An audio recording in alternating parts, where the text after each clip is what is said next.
Pastikan hanya ambil makanan lembut dan cecair untuk sarapan pada pagi detoksifikasi supaya kesan detoksifikasi tidak terjejas. Hentikan makanan selepas pukul 12 tengah hari dan hanya ambil produk detoksifikasi IFIA yang dibekalkan sepanjang proses detoksifikasi. Pada pukul 1.15 petang, campurkan 2 paket green drink dengan 1,000 ml air. Habiskan dalam 30 minit.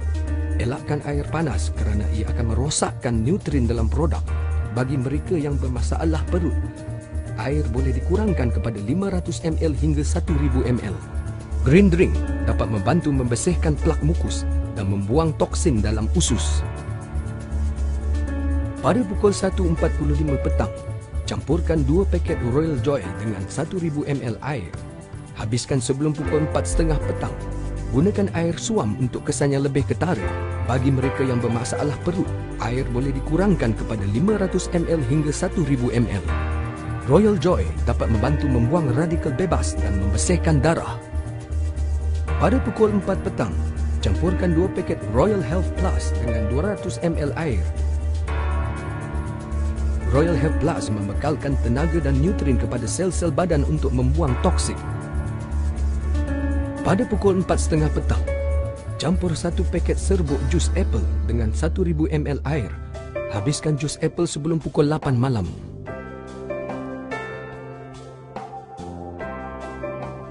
Pada pukul 7 malam, campurkan 2 paket Royal Health Plus dengan 200 ml air sebagai gantian makan malam.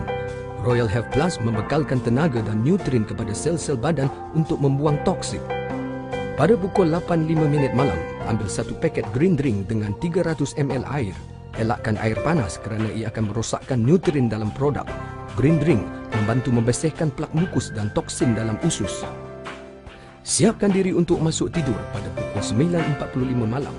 Sebelum tidur, bancukan 1 paket serbuk jus limau dengan 125 ml air. Goncang hingga sekata, lalu campurkan 125 ml minyak zaitun dan goncang lagi sehingga sekata. Habiskan jus campuran tersebut dan baring di atas katil. Gunakan 1 atau 2 bantal untuk menyokong kepala pada paras lebih tinggi daripada perut dan tidur menghala kanan sekurang-kurangnya 20 minit supaya jus campuran tersebut boleh tumpu pada bahagian hati dan pundi hempedu. Jus campuran adalah untuk merangsangkan hati dan pundi hempedu untuk melepaskan batu hempedu. Elakkan bercakap dan terus masuk tidur. Jangan lupa untuk meletakkan bakul di dalam mangkuk tandas semasa membuang batu karang untuk mengumpul batu karang bagi analisis yang seterusnya. Pembuangan batu karang biasanya bermula pada pukul 4 awal pagi hingga pukul 7 pagi, bergantung pada individu. Setelah bangun pada pukul 8 pagi keesokan hari, campur 2 paket Rose Probiotics dengan 300 ml air dan minum. Rose Probiotics boleh melindungi usus. Pada pukul 8.30 pagi, campurkan 2 paket green drink dengan 300 ml air dan minum. Elakkan air panas kerana ia akan merosakkan nutrien dalam produk. Green drink dapat membantu membersihkan plak mukus dan toksin dalam usus. Pada pukul 8.45 pagi, campurkan 1 paket Royal Joy dengan 1,000 ml air dan minum sepanjang hari. Gunakan air suam untuk kesan yang lebih ketara. Pada pukul 9.30 pagi, campurkan 2 paket Royal Health Plus dengan 200 ml air sebagai gantian kepada sarapan. Anda juga boleh mengambil bersama dengan susu tumbuhan.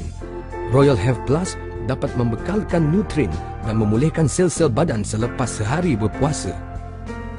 Langkah terakhir detoksifikasi ialah pada pukul 12 tengah hari. Campurkan 1 paket green drink dan 1 paket Rose Probiotics dengan 300 ml air dan minum. Bagi mereka yang belum membuang batu karang, green drink dapat membantu pembuangan batu karang. Selepas pukul 12 tengah hari, anda boleh mula proses pengembalian pemakanan.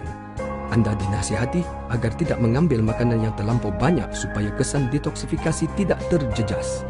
Untuk hari yang pertama, makan makanan cecair.